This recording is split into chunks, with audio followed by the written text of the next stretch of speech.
तस्वीरों में देखिए, दरअसल यहाँ पर बैठक चल रही थी और नौबत इस तरीके से आ गई। ये देख सकते हैं तमाम किसान नेता यहाँ पर पहुंचे थे, खुद नरेश टिकैत पहुंचे थे। और बड़ी खबर इस बीच आपको बता रहे हैं, राकेश टिकैत पर कर्नाटक में स्याही फेंकी गई है। टिकैत पर कर्नाटक में स्याही फेंकी गई है। यहाँ की लोकल पुलिस की है, ये लोकल पुलिस की जिम्मेदारी है कि यहाँ पे कोई सपोर्ट नहीं है, ये लोकल पुलिस की जिम्मेदारी है और ये पूर्ण रूप से सरकार की मिलीभगत से ये काम है। राकेश टिकैत पर स्याही फेंकी गई है। बेंगलुरु में कार्यक्रम चल रहा था, किसान नेता राकेश टिकैत वहां पर पहुंचे थे, जहां पर उनके साथ ये घटना हुई। और आप ये देख सकते हैं तस्वीरें, किस तरीके की नौबत आ गई है। कुर्सियां फेंकी जा रही है एक दूसरे के ऊपर, लोग आपस में लड़ रहे हैं। दरअसल ये पूरा कार्यक्रम कर्नाटक में चल रहा था जिस वक्त ये हो हंगामा हुआ।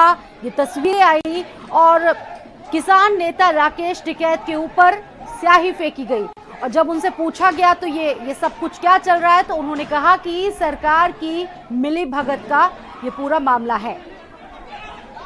तो इसका सीधा आरोप सरकार पर लगाया है राकेश टिकैत ने। उनके मुंह पर स्याही फेंकी गई है और आप देख सकते हैं वो मौजूद है, उनकी मौजूदगी में किस तरीके का हंगामा चल रहा है।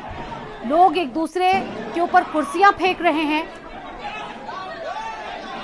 किसी ने उनके ऊपर स्याही फेंक दी।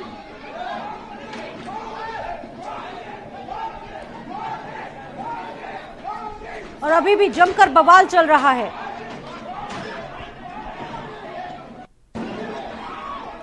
ये तस्वीरें आप इस वक्त बेंगलुरु कर्नाटक से देख रहे हैं, जहां पर एक कार्यक्रम चल रहा था। राकेश टिकैत उस कार्यक्रम में पहुंचे थे और उस दौरान किसी ने उन पर स्याही फेंक दी और स्थितियां इस तरीके से बन गई। आप देख सकते हैं कितनी अराजक स्थिति है। लोगों को रोकने की कोशिश की जा रही है, लेकिन फिर भी ये हो हंगामा रुकने का नाम नहीं ले रहा है। और ये देख सकते हैं तस्वीरों में, कुर्सियां एक दूसरे के ऊपर फेंकी जा रही हैं।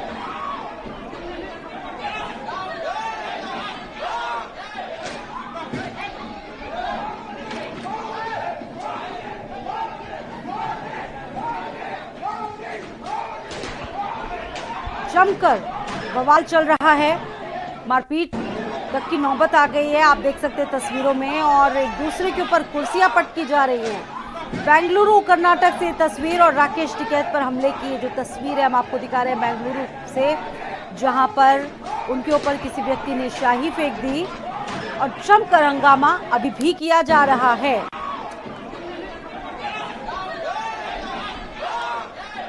बड़े किसान नेता हैं राकेश टिकैत, जिन पर यह हमला हुआ है।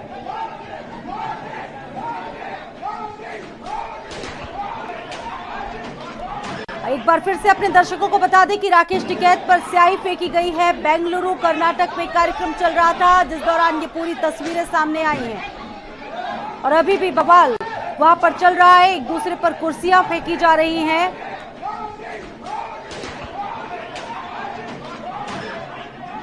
काफी बवाल और काफी हंगामे के बीच किसी ने उन पर स्याही फेंक दी।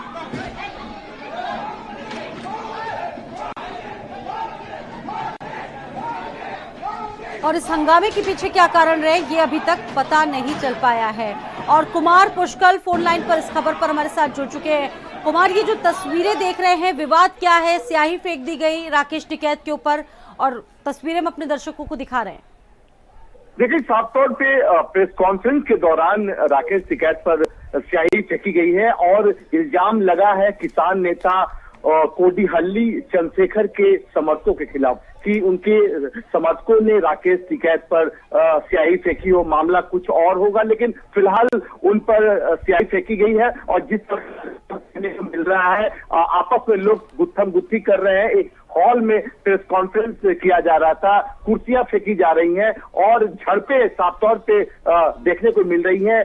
कोडिहल्ली चंद्रशेखर जो किसान नेता है, उनके समर्थक वहां पर पहुंचे थे और जैसे ही प्रेस कॉन्फ्रेंस शुरू हुआ उन पर स्याही फेंकी गई है। और फिलहाल हाथापाई की नौबत है और कुछ साफ तौर पे स्याही फेंके जाने के बाद राकेश टिकैत के साथ बदसलूकी भी की गई है और फिलहाल पुलिस थोड़ी देर में वहां पहुंची है और अभी बातचीत का दौर चल रहा है आपस में। जी कुमार, जब उनसे पूछा गया, राकेश टिकैत से पूछा गया कि कौन इसके पीछे हो सकता है, तो सरकार पर उन्होंने हमला बोला। उन्होंने कहा कि सरकार की मिलीभगत हो सकती है इसके पीछे।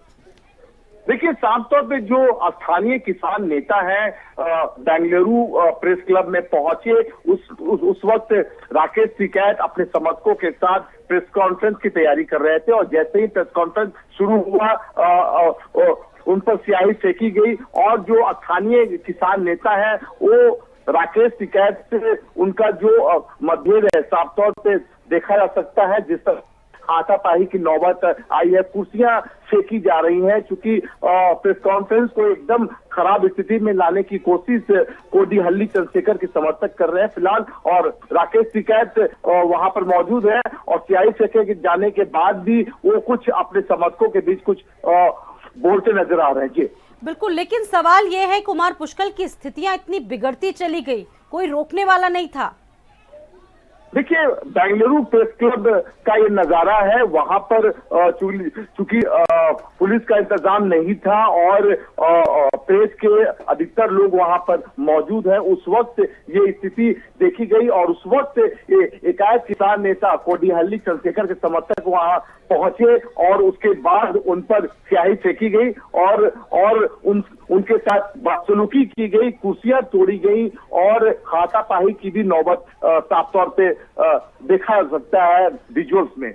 बिल्कुल कुमार, तो एक बार फिर से अपने दर्शकों को हम तस्वीरें दिखा रहे हैं और एक बार फिर से बता दें कि राकेश टिकैत के ऊपर ये हमला हुआ है, स्याही उनके ऊपर फेंकी गई है और आपको बता दें कि ये प्रेस कॉन्फ्रेंस चल रही थी कर्नाटक के बेंगलुरु में, जहां पर ये पूरी तस्वीरें देखने को मिली हैं। काफी हो हल्ला, काफी बवाल हुआ। कुमार, क्या पुलिस वहां पर पहुंची?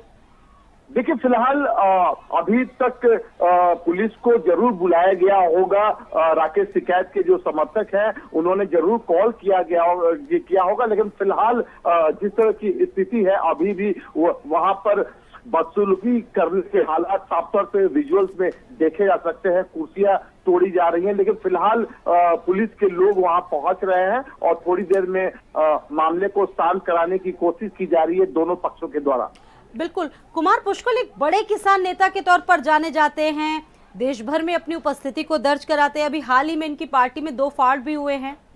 कुमार, देखिए किस तरह के मतभेद है पैसे को लेकर, लेकिन जो स्थानीय किसान नेता है कोडिहल्ली चंद्रशेखर, उनके समर्थक वहां पहुंचे थे जब वो प्रेस कॉन्फ्रेंस कर रहे थे। मामला कुछ और है, जरूर कोई गंभीर मसला है किसान नेताओं के बीच में पैसे को लेकर या किसी मुद्दे को लेकर, लेकिन उस बीच जो वहां के स्थानीय नेता है कोडिहल्ली चंद्रशेखर, उनके समर्थक वहां पहुंचे और उन्होंने प्रेस कॉन्फ्रेंस खराब करने की कोशिश की और प्रेस कॉन्फ्रेंस के दौरान ही उन्होंने राकेश टिकैत को चेहरे पर स्याही फेंकी। उसके बाद जो हंगामा हुआ, कुर्सियां तोड़ी गई, कुर्सियां एक पर एक मारी गई, हाथापाई की नौबत भी साफ तौर पर विजुअल में देखने को मिल रही है। बिल्कुल, और एक बार फिर से अपने दर्शकों को वो तस्वीरें दिखाने की कोशिश कर रहे हैं। क्या कहा राकेश टिकैत ने इस हमले के दौरान, आइए सुनते हैं। आप क्यों आए थे, क्या हुआ था? अपने लोग में बैठे अभी बताइए, तो जिम्मेदारी यहाँ की लोकल पुलिस की है। ये लोकल पुलिस की जिम्मेदारी है कि यहाँ पे कोई सपोर्ट नहीं है, ये लोकल पुलिस की जिम्मेदारी है और ये पूर्ण रूप से सरकार की मिलीभगत से ये काम है। हरनाम सिंह इस वक्त किसान नेता हमारे साथ जुड़ चुके हैं। हरनाम सिंह, स्वागत है भारत समाचार पर। हरनाम जी, ये जो तस्वीरें हम दिखा रहे हैं अपने दर्शकों को, क्या है पूरा मामला, क्या आप जानते हैं? देखिए, ऐसा है, इस तरीके की जो भी घटनाएं किसी के भी साथ हों ये निंदनीय है। ऐसा किसी भी व्यक्ति के साथ नहीं होना चाहिए जी, मेरे हिसाब से। लेकिन कई बार ये होता है कि कोई किसी घटना से आहत होता है तो उसको लगता है कि इस तरीके के काम करने के बाद में उसका मन शांत हो जाएगा, तभी इस तरीके के लोग मतलब काम कर देते हैं। हरनाम सिंह जी, क्या ये लोकल पुलिस का फेल्योर है? क्योंकि राकेश टिकैत खुद जिक्र कर रहे हैं जिस वक्त उनके साथ ये पूरी घटना हुई, वक्त रहते रोक नहीं पाए, स्थितियां पुलिस। देखो, अब किसी भी किसी कार्यक्रम में अब पुलिस क्या कर सकती है? अब एक तरीके से देखा जाए भाई, स्याही किसी को फेंकना है, पॉकेट में रखे है, अगर किसी ने निकाल के फेंक दिया तो पुलिस को भी क्यों इस तरीके का वो माना जाए? ठीक है। हरनाम जी, किसानों के बड़े नेता है राकेश टिकैत जी, अपनी उपस्थिति दर्ज करवाते हैं और अगर उनके ऊपर ये स्याही फेंकने जैसी घटना होती है तो वाकई सवाल उठते हैं, कौन हो सकता है इसके पीछे? कई बार ये होता है कि जैसे वहां भी किसान संगठन चलाने वाले नेता हैं, तो उसमें भी कुछ इस तरीके के काम हो गए होंगे, हमसे भी गलती हो जाती है, लोगों से गलती हो जाती है, तो इसके बारे में बहुत ज्यादा तो मैं नहीं कहूंगा, लेकिन इस तरीके की घटना की हम निंदा करते हैं। कोई इसके पीछे कोदी हल्ली समर्थक बताए जा रहे हैं, हमारे सहयोगी भी बता रहे हैं, उन पर आरोप लगा रहे टिकैत जी। नहीं, वहाँ पर कोई किसान नेता है, वो वहाँ एक संगठन चलाते हैं और शायद उसी संगठन का कोई कार्यकर्ता हो सकता है जिसने ऐसा किया होगा। कर्नाटक राज्य रैयत संघ, वहाँ जो किसान संगठन है, हाँ, उसका कोई कार्यकर्ता हो सकता है मेरे ख्याल से। और बहुत शुक्रिया हरनाम जी हमारे साथ जुड़ने के लिए, और हमारे सहयोगी कुमार पुष्कल भी हमारे साथ जुड़े हुए थे, बहुत शुक्रिया। और विधानसभा में अखिलेश यादव इस वक्त क्या कह रहे हैं, आइए सुनते हैं। क्यों बाहर से आप ला रहे हैं?